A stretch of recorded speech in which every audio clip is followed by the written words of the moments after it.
శ్రీరామ నవమి చైత్ర శుద్ధ నవమి నాడు జరుపుకునే పవిత్రమైన పండుగ. ఈరోజు విష్ణుమూర్తి 7వ అవతారమైన శ్రీరాముని జన్మదినం. శ్రీరాముని కళ్యాణం కూడా అదే రోజున సీతమ్మతో జరిగింది. మానవ అవతారంలో వచ్చి మనిషి కీర్తి ప్రతిష్టలు నలుదిశలా చాటిన వాళ్ళు సీతారాములు. మనిషి ఎలాంటి గుణ సంపదతో జీవించాలో ఎన్నో ఏళ్ల కిందే ఆచరణాత్మకంగా చేసి చూపించిన వాళ్ళు సీతారాములు. ఉగాది తర్వాత 8 రోజులకు వచ్చే తిథి శ్రీరామనవమి. అప్పటికే ప్రకృతి మల్లెపూల సువాసనలతో కమ్మని మామిడి పళ్ళ రుచులతో నిండిపోతుంది. అందరికీ ఇష్టమైన ఆహ్లాదకరమైన వాతావరణంలో ప్రతి ఊళ్ళో సీతారాముల కళ్యాణం కన్నుల పండుగగా జరుగుతుంది. విష్ణుమూర్తి దశావతారాల్లో రామావతారం విశిష్టమైనది. దేవుడు ప్రతి అవతారంలో తన లీలలు చూపించాడు. లక్ష్మీదేవి కూడా అంతే. సీతారాములు మాత్రమే మనుషుల్లా పుట్టి మనుషుల్లాగే పెళ్లి సంసారం వంటి అన్ని కర్మలు ఆచరించారు. చివరి శ్వాస వరకు ధర్మాన్ని విడిచిపెట్టలేదు. జీవిత ప్రయాణంలో ఎప్పుడు ఏ ధర్మాన్ని ఎప్పుడు ఆచరించాలో ఆచరించి చూపించారు. రాముడు ధర్మాన్ని విడిచిపెట్టి ఉంటే రామాయణంలో సుందరకాండ యుద్ధకాండలు ఉండేవి కావు.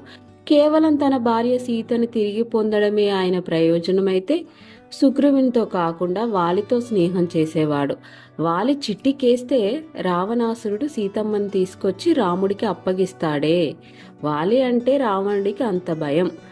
అధర్మ మార్గంలో నడుస్తున్న వాలితో సంధి చేసుకొని అధర్మంగా తన భార్యను పొందడం కన్నా ధర్మంతో వాలి తమ్ముడు సుగ్రీవునితో స్నేహం చేసి అతనికి ఉపకారం చేసి వాలిని సంహరించి సుందరకాండ యుద్ధకాండ దాటిన తర్వాత రావణ సంహారం చేసి సీతమ్మను పొంది ధర్మంగా ముందుకు నడిచాడు శ్రీరాముడు.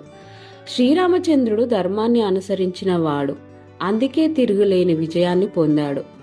మాకు గుళ్ళు కట్టాలి, భూగోళం ఉన్నంతకాలం ఈ మనుషులు మాకు పూజలు చెయ్యాలి అని చెప్పిపోయినారా అంటే సీతారాములు? ఇది చెప్పడానికేనా వాళ్ళు ఈ లోకానికి వచ్చింది? మనిషి ఎలా ఉండాలి, ఎలా ప్రవర్తించాలి, ఎలా చెయ్యాలి అని మనిషి పవర్ను చూపించారు. మానవత్వపు విలువ ఏంటి, మనిషిలో ఉండాల్సిన గుణాలు ఏంటి, భర్త దగ్గర భార్య ఎలా ఉండాలి, భార్య దగ్గర భర్త ఎలా ఉండాలి, అమ్మతో ఎలా ఉండాలి, తండ్రితో ఎలా ఉండాలి అని చెప్పిన గొప్ప దేవుడు శ్రీరాముడు. ఒకే బాణం ఒకే సీత అన్నాడు. ఇంతటి మంచి గుణాలున్న గుణాభిరాముడు ఎలా జన్మించాడో ఇప్పుడు తెలుసుకుందాం. సూర్యవంశంలో జన్మించిన దశరథ మహారాజు అయోధ్య నగరాన్ని పరిపాలిస్తున్నాడు. ధర్మబద్ధంగా సాగుతున్న ఆయన పరిపాలనలో ప్రజలు సుఖ సంతోషాలతో జీవిస్తూ ఉంటారు. దశరథుడికి కౌసల్య, కైకేయి, సుమిత్రలతో వివాహం జరుగుతుంది. అయితే ఈ ముగ్గురి ద్వారా కూడా వారసులు లేకపోవడం దశరథుడిని మానసికంగా బాధిస్తుంది. తన ఆవేదనను ఆయన వశిష్ఠ మహర్షికి చెప్తాడు. పుత్రకామేష్టి యాగం చేయడం వలన ఆశించిన ఫలితం లభించి వారసులు సంప్రాప్తిస్తారని వశిష్ఠ మహర్షి దశరథుడికి చెప్తాడు. యాగం కోసం తగిన సన్నాహాలు మొదలు పెట్టమని తన మంత్రి అయిన సుమంత్రుడిని దశరథ మహారాజు ఆదేశిస్తాడు. ఏర్పాట్లు పూర్తయ్యాయి. సరయు నది తీరంలో పుత్రకామేష్టి యాగం మొదలైంది. ఎంతో మంది వేద పండితులు, మహర్షి ఋష్యశృంగుడు సమక్షంలో దశరథుడు యాగాన్ని పూర్తి చేశాడు. అత్యంత భక్తి శ్రద్ధలతో యాగాన్ని పూర్తి చేసిన కారణంగా యజ్ఞపురుషుడు ప్రత్యక్షమయ్యాడు. దైవ సంబంధమైన ఒక పాయసం పాత్రను దశరథుడికి ఇస్తాడు. ఆ పాయసాన్ని సేవించడం వలన ఆయన భార్యలు ముగ్గురు కూడా గర్భవతులు అవుతారని, మహావీర పరాక్రమవంతులైన బిడ్డలు కలుగుతారని ఆశీర్వదిస్తాడు. దశరథుడు యజ్ఞపురుషుడికి భక్తితో నమస్కరించి ఆ పాయసాన్ని తన ముగ్గురు భార్యలు తినేలా చేశాడు. పుత్రకామేష్టి యాగం ఫలితంగా కౌసల్య, కైకేయి, సుమిత్ర గర్భవతులు అవుతారు. కౌసల్యకి 12 నెలల తర్వాత చైత్రమాసం శుక్లపక్షమి నాడు మధ్యాహ్నం వేళ శ్రీరాముడు జన్మిస్తాడు. కైకేయికి భరతుడు జన్మిస్తాడు. సుమిత్రకి లక్ష్మణ శత్రుఘ్నులు జన్మిస్తారు. ఇలా దశరథుడికి ముగ్గురు భార్యలు, 4 మగబిడ్డలను కనడంతో అయోధ్యలో సంబరాలు మొదలయ్యాయి. ఎంతో కాలంగా అనుభవిస్తూ వస్తున్న ఆవేదనకి ఔషధం దొరికినట్టుగా దశరథుడు ఆనందంతో పొంగిపోతాడు.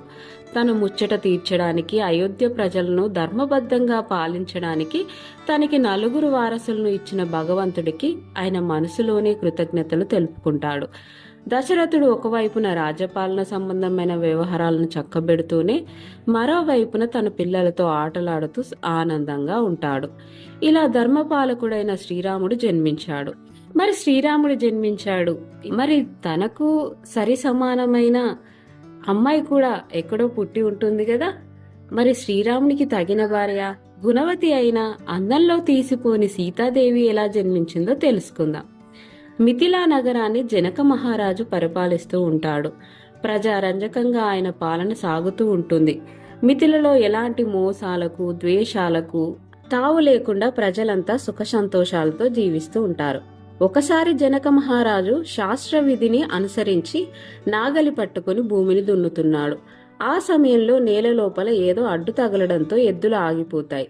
దాంతో నాగలికి తట్టుకున్న ఆ వస్తువు ఏమిటో చూడమని తన సిబ్బందిని జనక మహారాజు ఆదేశించాడు. నాగలి తట్టుకున్న చోటున కొద్దిగా తవ్వి అక్కడ ఉన్న ఒక పెట్టెను వాళ్ళు బయటికి తీస్తారు. ఆ పెట్టెను తెరిచి చూడగా లోపల నవ్వుతూ ఒక పసిపాప కనిపిస్తుంది. ఆ పసిపాపను చూడగానే జనక మహారాజు ఆనందంతో, ఆశ్చర్యంతో ఉంటాడు. భూదేవి తనకి ఆ బిడ్డని ఇచ్చిందని సంతోషంతో పొంగిపోతాడు.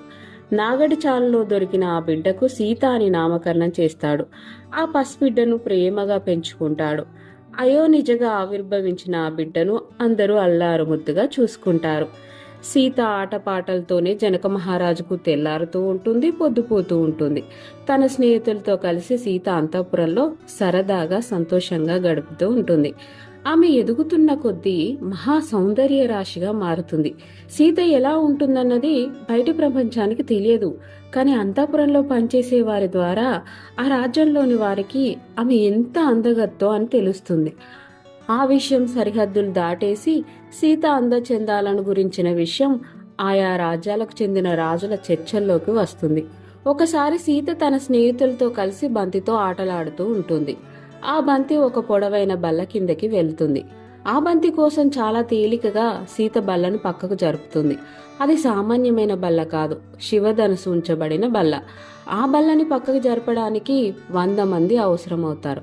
అలాంటి బల్లను సీత చాలా తేలికగా జరపడం చూసిన జనక మహారాజు ఆశ్చర్యపోతాడు. ఆ శివధనుసును ఎక్కుపెట్టిన వీరుడికి సీతనిచ్చి వివాహం చేస్తానని స్వయంవరాన్ని ప్రకటిస్తాడు. మిథిలా నగరంలో సీత స్వయంవరానికి ఘనంగా ఏర్పాట్లు జరుగుతుంటాయి. ఇతర రాజ్యాలకు చెందిన రాజులతో పాటు గంధర్వులు, యక్షులు, కిన్నెరలు కూడా ఆ స్వయంవరానికి హాజరవుతారు. రామలక్ష్మణులను వెంటబెట్టుకుని విశ్వామిత్రుడు అక్కడికి చేరుకుంటాడు. వీరాది వీరులైన రాజులు శివధనుసును పైకి ఎత్తడానికి ప్రయత్నిస్తున్నారు. మహాబల పరాక్రమవంతులైన వారు కూడా ఆ శివధనుసును ఒక్క అంగుళం కూడా కదపలేకపోయారు. వచ్చిన వారు వచ్చినట్టుగా అవమాన భారంతో తిరిగి వెళ్లిపోతారు. అలా తిరిగి వెళ్లిన వారిలో రావణాసుడు కూడా ఉన్నాడు. ఒకసారి ప్రయత్నించి చూడమన్నట్టుగా రాముడి వైపు విశ్వామిత్రుడు చూస్తాడు. దాంతో రాముడు వెళ్లి శివధనుసును అవలీలగా పైకి ఎత్తుతాడు.